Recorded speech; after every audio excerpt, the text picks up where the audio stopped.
का हिमालय है अमल का आबशार, तू इरादे का हिमालय है अमल का आबशार, ऐसा सूरज है जिसे लगता नहीं करती जहर। यहाँ पे अब्दुल लतीफ साहब को सुना। इसके बाद में सदारती कलमात के लिए डॉक्टर अतीक अहमद कुरैशी साहब की दरख्वास्त करती हूँ कि वो सदारती कलमात पेश करें।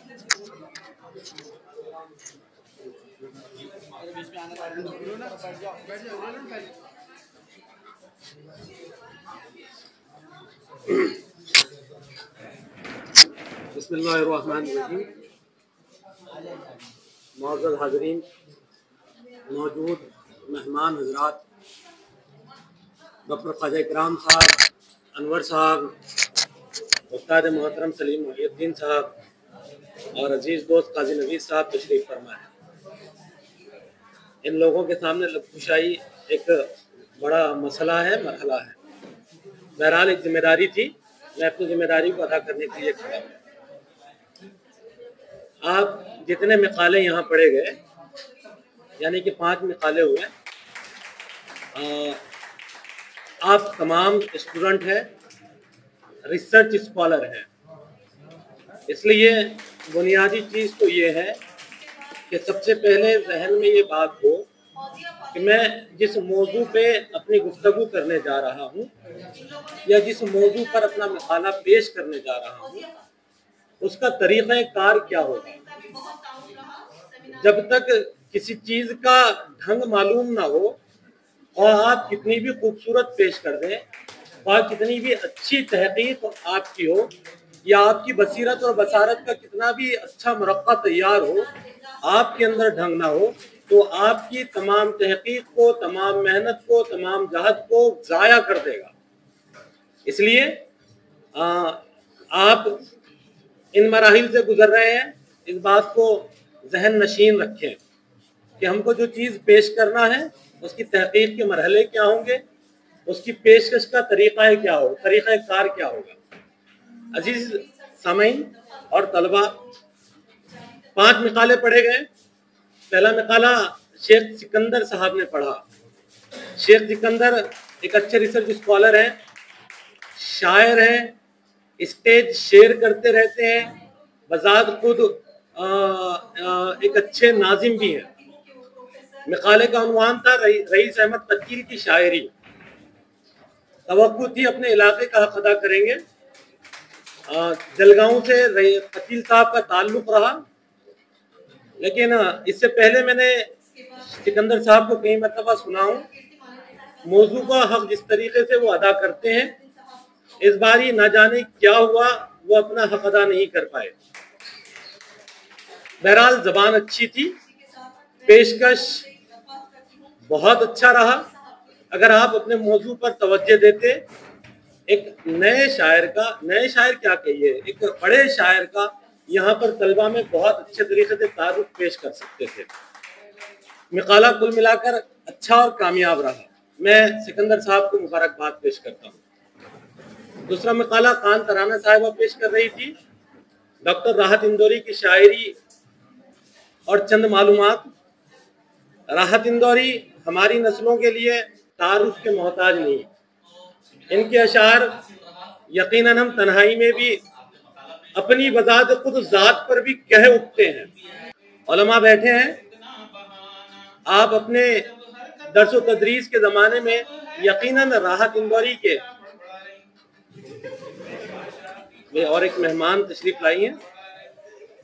मैं इस्तकबाल करता हूँ हैदराबाद से तशरीफ फरमा मेहमान का बहुत बहुत।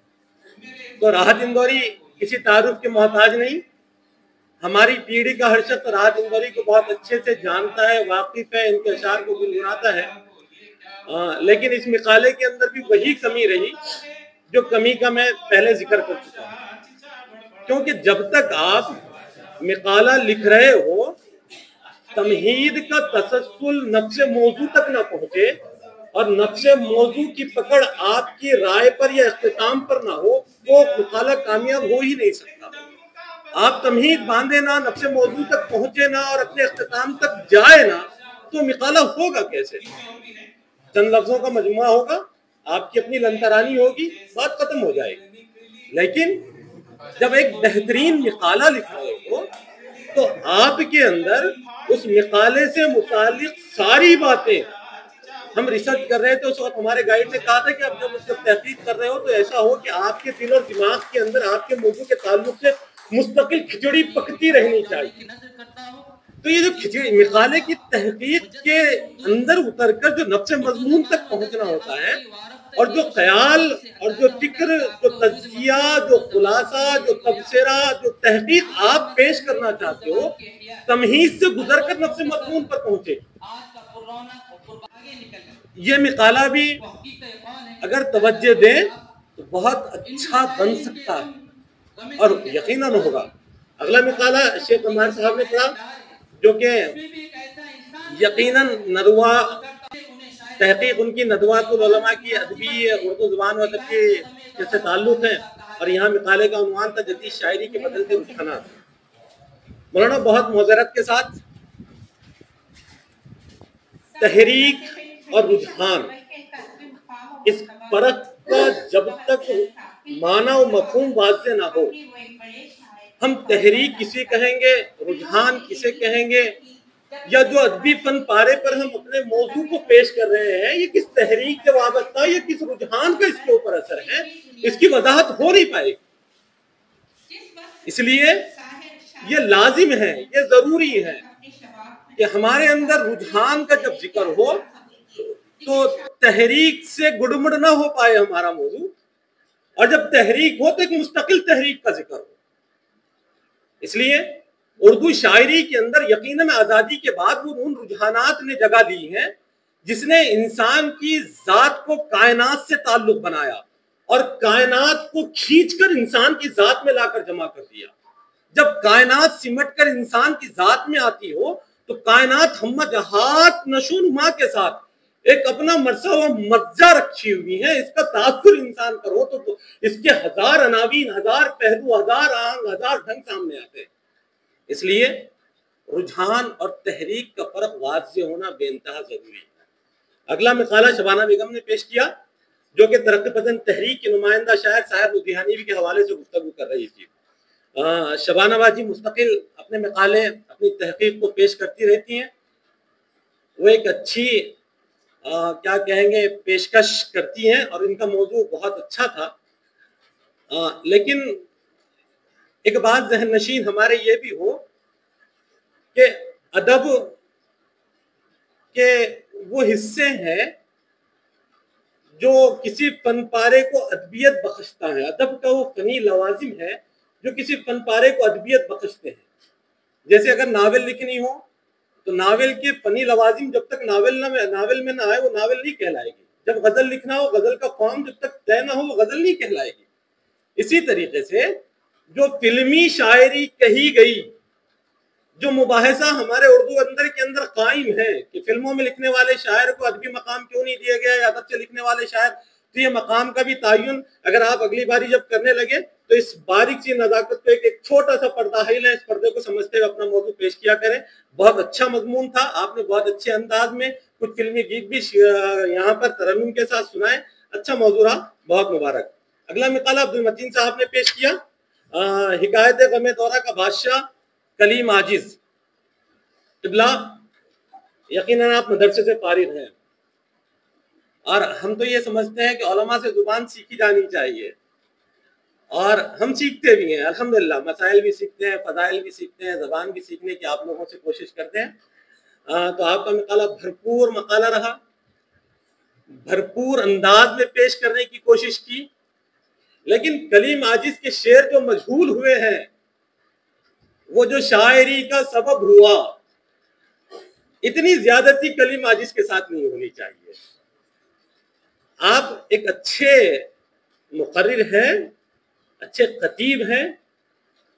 मैं हक समझकर बात कर रहा हूँ, कमियां नहीं गिना रहा हूँ, हक समझकर बात कर रहा हूँ। पहला सेशन हुआ, ये मेहमान बड़े बड़े लोग सामने आ गए, वरना अगर ये लोग सामने नहीं होते तो मैं अपनी बात को बहुत अच्छे से आप लोगों के सामने, क्यों तो कुछ कमियां मेरे अंदर भी है, ये हायल होने वाली बात है। इसलिए आपका मकाला बहुत अच्छे से रहा। कलीम आजिज को पेश करना, कलीम आजिज मेरे पसंदीदा शायरों में से हैं। वो जो शायरी का सबब हुआ, इसका नसरी इक़्तिबास पढ़ लिया जाए तो शायद कई रातों तक आदमी सो ना सके। और उनकी शायर जो अशार और जो इनकी नसर कली माजिद की नसर को भी पढ़ा जाए तो यकीनन कली माजिद दिल को अपील करने वाला शायर है।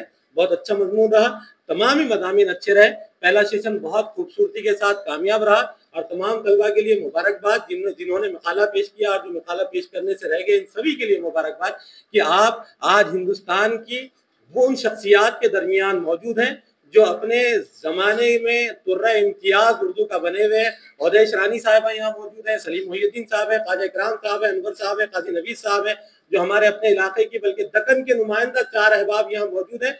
हमारी जुबानों पर दक्कनियत का असर है, दक्कनियत के साथ साथ हमारे ऊपर मराठी का भी गलबा है, इसलिए हमारी जबान थोड़ी सी तजरबी का शिकार है। इसलिए मौजरत के साथ जो कुछ पेश किया तलबा आपके लिए और रिसर्च स्कॉलर्स के लिए मैंने अपनी दिल की बात रखी। बहुत बहुत शुक्रिया, जज़ाकल्लाह खैर। गुनगुनाता हुआ ये कौन चमन से गुजरा, सर सुनिएगा। गुनगुनाता हुआ ये कौन चमन से गुजरा, हर कली माइले गुफ्तार नजर आती है। इसके बाद मैं सदारती कलमात पेश करने के लिए प्रोफेसर आसिफ जकरिया साहब से दरख्वास्त करती हूँ कि वो आए और सदारती कलमात पेश करें।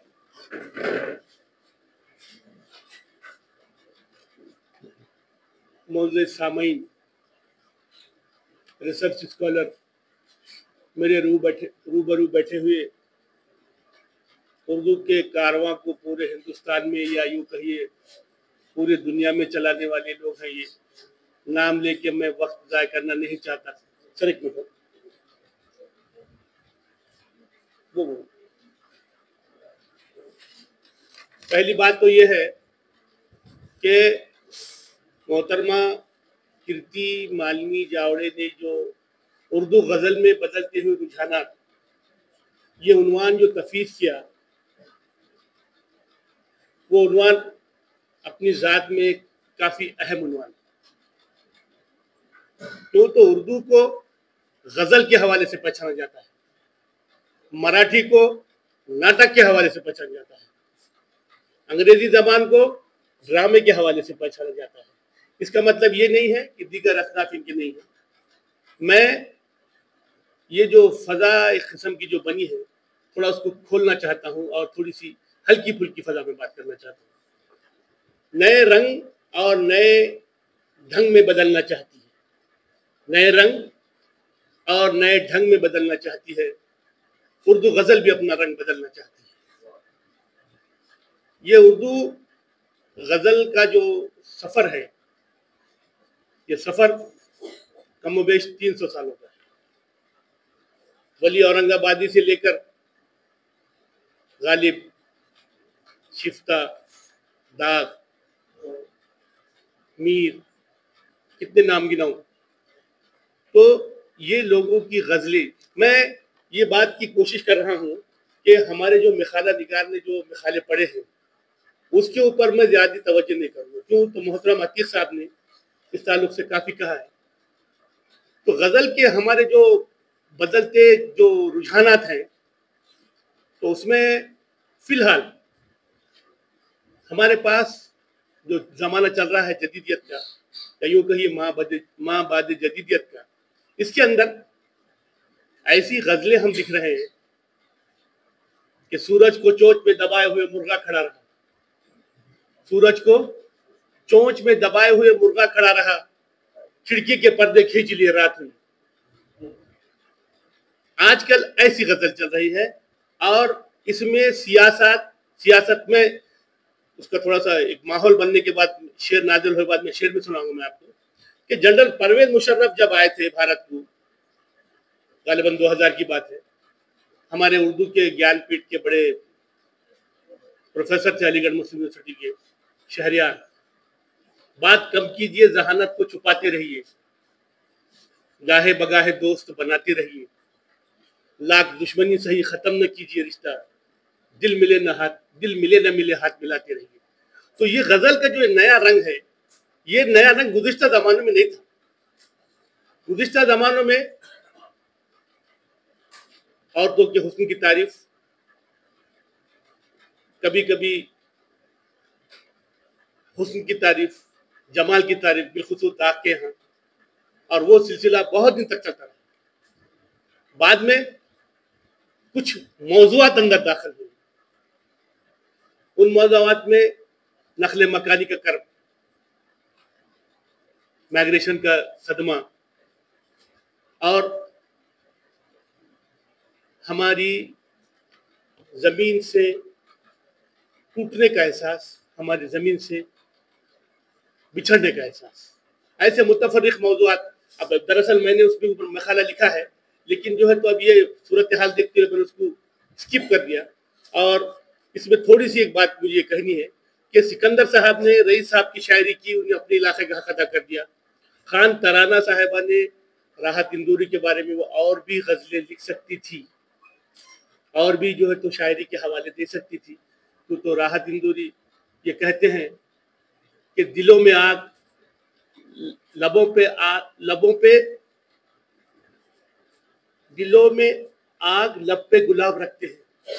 दिलों में आग, लब पे गुलाब रखते हैं। ताड़ने वाले दिलों में आग रखते हैं। खैर, थोड़ी देर बाद अगर नादिर वक्त में बोलूँगा। राहत इंदौरी के अलावा मोहतरम शबाना बेगम साहिबा ने भी साहिर लुधियानवी के ताल्लुक से बोला। साहिर लुधियानवी बहुत बड़े शायर थे। अभी सर ने एक मौजू निकाला है कि साहिर लुधियानवी और फिल्मी शायर। साहिर लुधियानवी फिल्मी शायर थे, बहुत बड़े शायर थे, और उन्होंने तराना, उन्होंने जो है तो तरन्नुम से भी मोहतरमा ने सुनाया है, बड़ा दिलनशीन तरन्नुम में सुनाया है। उनकी शायरी में जैसा कि आप काला पत्थर फिल्म देखे, जब तलक रात चले प्यार की बात चले, दुख वाला सोच हमें आए ना, ये तरक्की पसंद का अंदाज काला पत्थर के अंदर साहिर लुधियानवी का नजर आता है। साहिर लुधियानवी ने उसके बाद एक काजल फिल्म थी, काजल, दिलों में आग, लबों पे गुलाब रखते हैं, सब अपने चेहरे पे दोहरी नकाब रखते हैं। ये मैकदा वो मस्जिद, वो है बुतखाना, आप कहीं भी जाइए फरिश्ते हिसाब रखते हैं। खैर, तो शुक्रिया जनाब। तो अब कैसा है कि बड़े बड़े लोग यहाँ बैठे हैं, उनकी शख्सियत का तासुर ऐसा है कि थोड़ी देर हमारे को थोड़ा सोचना पड़ता है कि भाई क्या बोल रहे हैं, क्योंकि तो रिकॉर्ड होने वाली बात है ये, और ज़रा भी अगर उसमें लर्जिश हो गई तो मौर्द इल्ज़ाम ठहरने में हमारी कोई जो है तो सबाहत नहीं। बहुत बड़े बड़े लोग ऐसा देख रहे हैं गालिबन की जो है तो मतलब इसमें कहीं कोई बात नजर आ जाए। खैर, तो मैं ये कह रहा था कि साहिर लुधियानवी ने फिल्म काजल में गीत लिखा था कि ये जुल्फ अगर खुल के बिखर जाए तो अच्छा। तो रवि साहब ने डरते डरते साहिर से ये पूछा, ये अच्छा निकाल दो आप।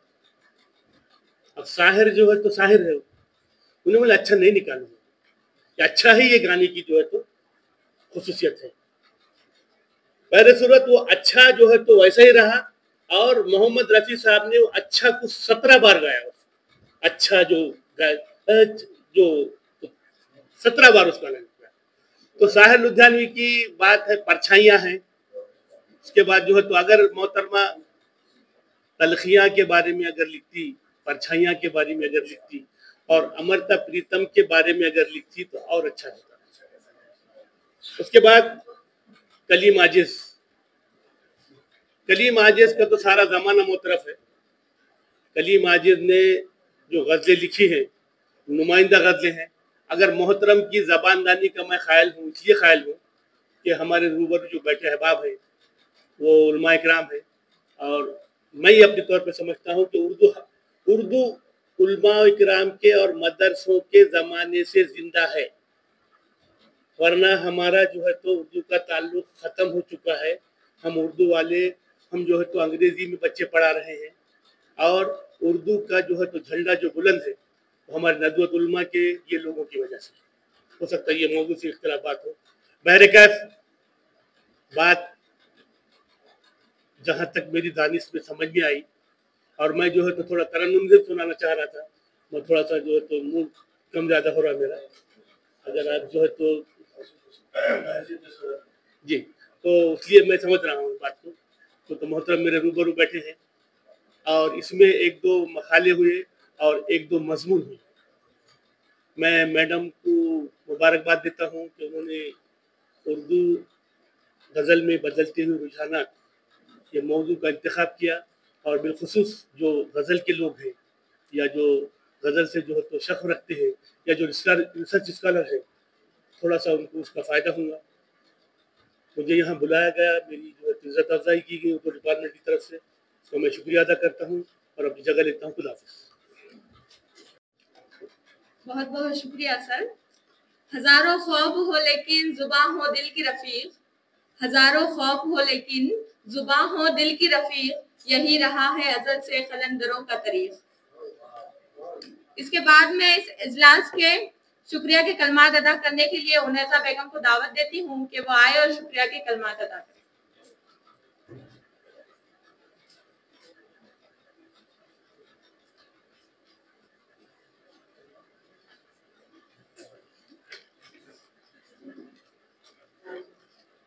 बिस्मिल्लाहिर्रहमानिर्रहीम।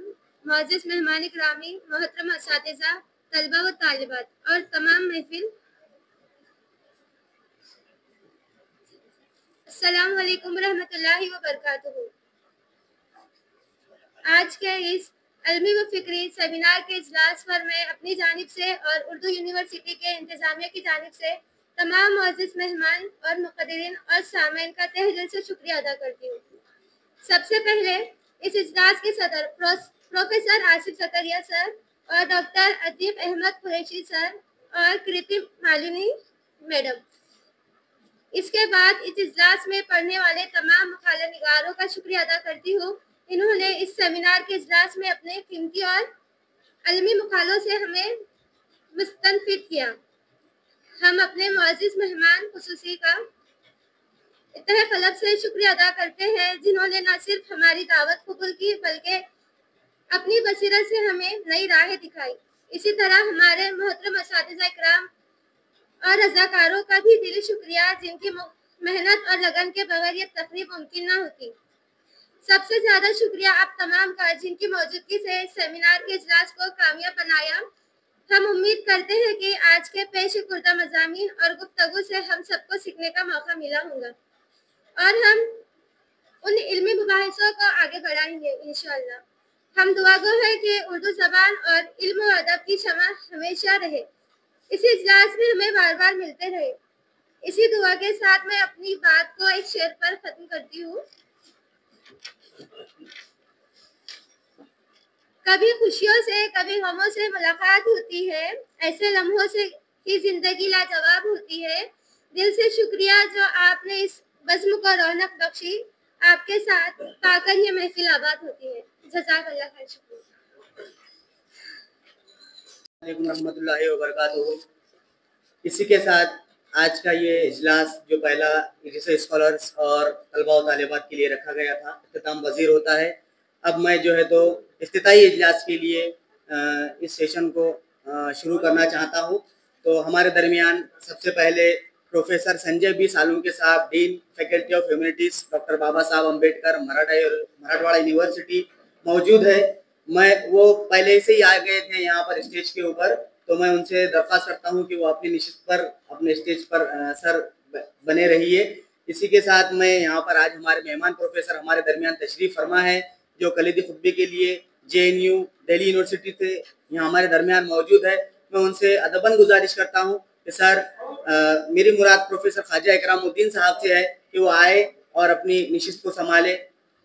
इसी तरह से हमारे दरमियान जो है तो गेस्ट ऑफ ऑनर यानी मेहमान खुसूसी प्रोफेसर सलीम मुहीउद्दीन भी मौजूद है, मशहूर शायर हमारे दरमियान यहाँ पर तशरीफ़ रखते हैं। मैं उनसे भी गुजारिश करता हूँ कि इस इजलास के लिए स्टेज पर तशरीफ़ लाए।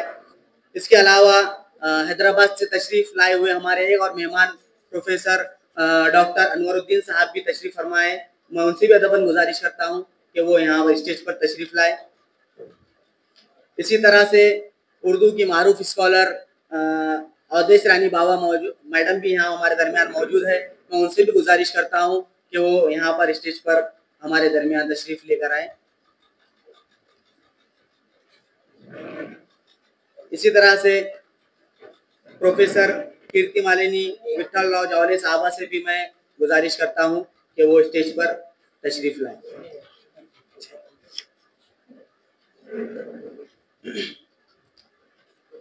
बहुत बहुत शुक्रिया।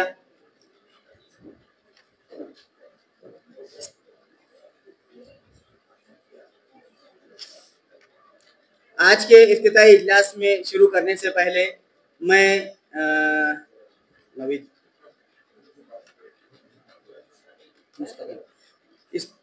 आज के एक रोज़ा कौमी सेमिनार के इफ्तिताही तकरीब के लिए मैं शुरू करने से पहले कुरान कलीम की तिलावत करने के लिए मुस्तकीम को दावत देता हूँ कि वो आए और यहाँ पर तिलावत कलाम पाक पेश करें। अऊज़ु बिल्लाहि मिनश शैतानिर रजीम। बिस्मिल्लाहिर रहमानिर रहीम। लौ अंज़लना हाज़ल क़ुरआन अला जबलिन लरअयतहु ख़ाशिअन मुतसद्दिअन